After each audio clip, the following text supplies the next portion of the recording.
Hello again. Kind of frustrated because I already scripted and recorded a video on this topic once, and then literally 10 minutes into me editing the video, some very crucial new information on the topic came out. But whatever, as you can see from the title down above, is about the FaZe Banks, Alissa Violet, Barley House club thing. If you're not acquainted with the situation, here's a very, maybe not really brief rundown. If you want a more detailed description of all this, I'll put all the original videos I'm going to be talking about in, well, the description. I'll also put a link to Philip DeFranco's video on this because he spent like 20 minutes talking about it. Cue all of his fans who would rather he talk about real news instead of YouTuber bar fights. I kind of agree with them, Phil. Just leave that kind of stuff for losers like me. So what do we know for sure about this whole situation? FaZe Banks was in Ohio with his girlfriend Alissa Violet for Thanksgiving. On his last night there, he goes out with his girlfriend and her family to a bar in Cleveland, Ohio called Barley House. Several physical altercations involving Banks happened that night, one inside Barley House and two outside of the building. During the situation, Banks was posting about it on his Snapchat. Banks broke one of his fingers punching someone, and Alissa came out with a black eye and a swollen lip. At this point in time, we were just finding out that something had happened, and all the details of the event were super murky. A local Cleveland news station ran a story on the fight, as well as talking about what Banks and Alissa had said, talking about some of the claims that Banks and Alissa made. It shed a little light on the situation in the form of a small amount of security footage, and they interviewed someone from the Barley House. The person they interviewed said that Banks started the situation and that he was found in a restricted area inside the women's restroom. After that whole shebang, Banks released a,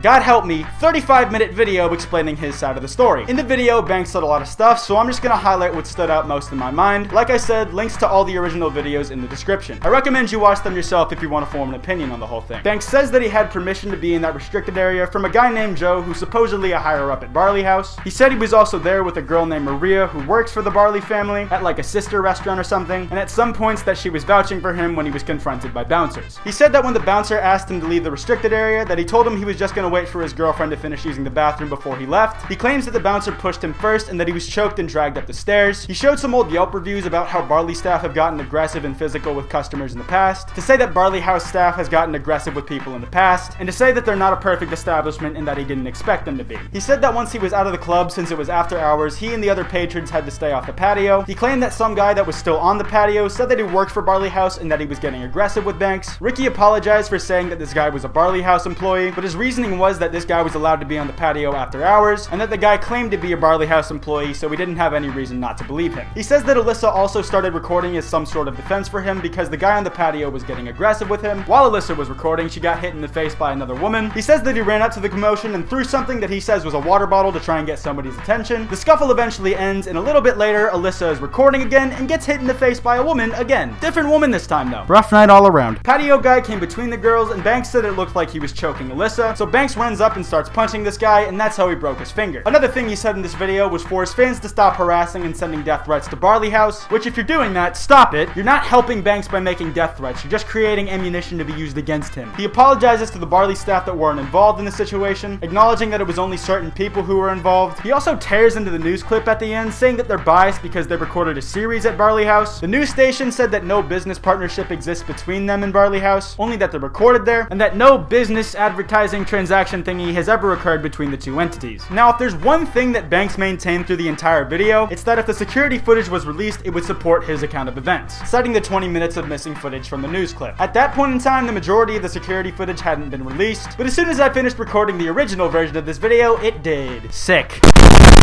I love outdated memes. Since we do have it now, there are a couple things to hit on. While we do have a lot more of the security footage, there are still a few of the clips missing. The footage we do have now has been edited some, there's no sound to it, and there's commentary throughout the whole thing. At the beginning of the video, Barley House shares some death threats that they've gotten. Don't send those. They said Ricky started the altercation in the basement, and that he was arguing with and taunting the bouncer. They said Ricky put the bouncer in a chokehold first, and they show him being able to leave Barley House on his own. Also, Banks has a bald spot. Didn't know about that one. They showed that there wasn't really any clear instance of Alyssa's ass being grabbed. When the first scuffle broke out, they said that Banks threw a glass and not a water bottle. When the second scuffle broke out, they said the guy was just trying to break up the fight and that Banks punched him out of nowhere. That he just came up and sucker punched that guy. They said that the bouncers intervened in that second fight just in time for Banks to avoid a beating, and that one of the security guards helped him back to his feet when he fell into a garden. Banks actually acknowledged that one of the Barley House security guards helped him back up. They also said that Alissa was instigating the events by recording in people's faces. After the fights, they said that a security guard escorted Alissa and some of her family back to their car to make sure that they didn't didn't get hurt on the way back. The end of their video is where they go down a list of accusations and give the response to them. Like I said like twice already, links to all the original videos in the description. Now from here on out, I want you to be able to understand my bias in this situation. Full disclosure, I for one enjoy Banks as a creator. I watch his videos from time to time, so I am partial to him. I'm gonna try and remain as objective as possible, but just be sure to keep that in mind going into the more opinionated section of this video. Now that that's out of the way, let me pick out a couple things in this video. They never mentioned the claim that they made in the interview that Banks was found in the women's restroom. They say at some points that the footage is clear or self-explanatory, when in reality it can be hard to tell what's going on, because either things are in the way of the camera, because the camera is such low resolution, or there's just so much commotion that you just don't really know what's going on or who's who. When they said that Banks was taunting the bouncer, they were referring to when he was moving his arms up and down here. Security guard asked Mr. Banks to leave.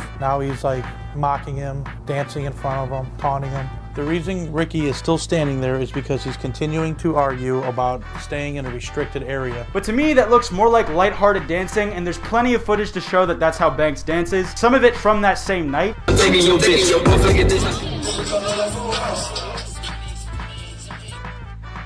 But again, there's no sound, so we don't know if there's something that Banks said to taunt the bouncer. Then they pull up a Snapchat of Banks saying that there wasn't an aggressive bone in his body all night, and then they show clips of Banks being involved in the physical altercations. There wasn't an aggressive bone in my body all night. There wasn't an aggressive bone in my body all night. There wasn't an aggressive bone in my body all night. There wasn't an aggressive bone in my body all night. There wasn't an aggressive bone in my body all night. But to me at least, it seemed pretty clear that he meant he didn't go into Barley House looking for trouble. That he was there to have a good time with his girlfriend and his family, and that he wasn't planning on getting in a fight because he's with his girlfriend's family. I could be misinterpreting this, I don't know. I do agree that it was a mistake for Banks to say that the guy was an employee of Barley House, if he had evidence to know otherwise ahead of time. Good on Barley for breaking up the fights outside. Now you might ask, where do I stand on this? Who do I think is in the wrong? Well, I am partial to Banks. I by no means believe that he isn't at fault to at least some degree. Banks did acknowledge though that everyone involved, including himself, could have done better. While Banks' concerns with Alissa being in the basement on her own are understandable, it probably would have been best if he was just initially compliant with the bouncer, though I wasn't in the situation myself, so I don't know if there were other factors that made him want to stay. When Banks punched the guy, I'm gonna be honest, it looked like the guy was just trying to keep the two girls apart. To me, it didn't look like he was choking Alissa. He might have been grabbing onto her shirt, but it didn't look like choking to me. But if from Banks' point of view, he saw the guy choking Alissa, I understand his reaction. Banks should not have posted about this on social media so soon, saying not to go to Barley House. He should have at least waited until the whole thing was over. I understand his anger if what he says is true, but there's no way he doesn't understand what kind of effects him posting those things would have, especially with some of the death threats that he made on Snapchat. Barley House is being a little dodgy too, saying that Banks was found in the women's restroom in the interview, but not mentioning it in their video. I think they should release all the security footage from that night with no commentary, all angles unedited, and if it exists, add the sound of the footage. Banks said that since they own the footage, it's theirs to share and manipulate, which is a fair point. Barley House said that Alissa was instigating the fights by recording in people's faces, but it was a public area, and it definitely does not constitute getting punched in the face twice. It's like what Ricegum did when he was being recorded, but instead of fake assault, it's real assault. I really don't know where Banks' claim that Alissa's ass was grabbed came from. I really didn't see it in any of the footage that we have. If you saw it in the footage, just leave a timestamp with it in the comments. Just all around, everybody could have done better. What a big mess. I understand where Banks was coming from if he legitimately thought that Alissa was in danger. That doesn't mean I exactly approve of how he handled it in the aftermath. I don't think he should have been as public with this as he was, or he should have waited for details to become clearer. Barley should release all the footage. People should stop sending death threats, and I hope this just all gets sorted. Banks said he was going to make a follow-up video to Barley House's video, but I don't think that's gonna happen because a judge put a temporary restraining order on Banks and Alissa, ordering them to stop their cyberbullying campaign, as the judge called it. Anyways, if you guys have any thoughts on this topic, be sure to leave it in the comments below. I'm actually really interested to hear what other people's takes on this topic are. If you guys enjoyed, be sure to drop a like, and if you're new, subscribe. This has been Kwite, and if there are more things edited by T-Wop to make videos on, I will see you guys next time.